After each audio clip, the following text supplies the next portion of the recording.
Probleme cu unghiile? Îți dorești să ai din nou unghii sănătoase? Află cum poți să tratezi eficient acasă ciuperca unghiei. Denumită onicomicoză, cuvânt grecesc onyx, care înseamnă unghie, și miches, care înseamnă ciupercă, este o infecție fungică a unghiilor care provoacă decolorarea, îngroșarea și separarea de patul unghial. Poate provoca durere, disconfort social, emoțional și profesional, leziuni persistente ale unghiei și răspândirea infecției la alte persoane.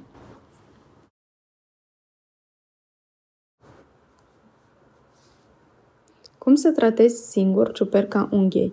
Zona afectată trebuie curățată și uscată înaintea aplicării oricărei substanțe. Se pot folosi unguente, creme sau soluții. Se aplică prin masaj pe unghiile infectate după îmbăiere.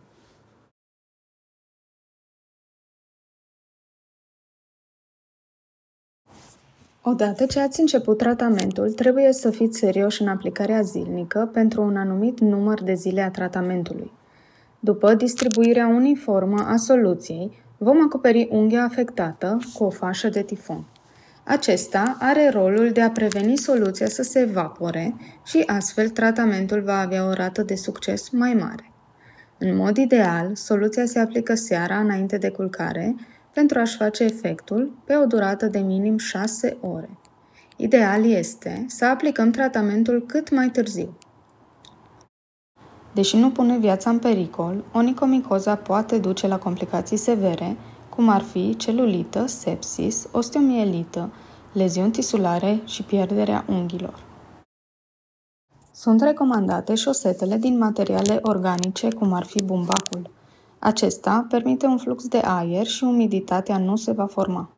Dacă există vreo modificare a unghiilor, pacienții ar trebui să consulte medicul pentru un diagnostic și un tratament în timp util. De asemenea, este important să renunțăm la încălțămintea închisă, cel puțin pentru o perioadă.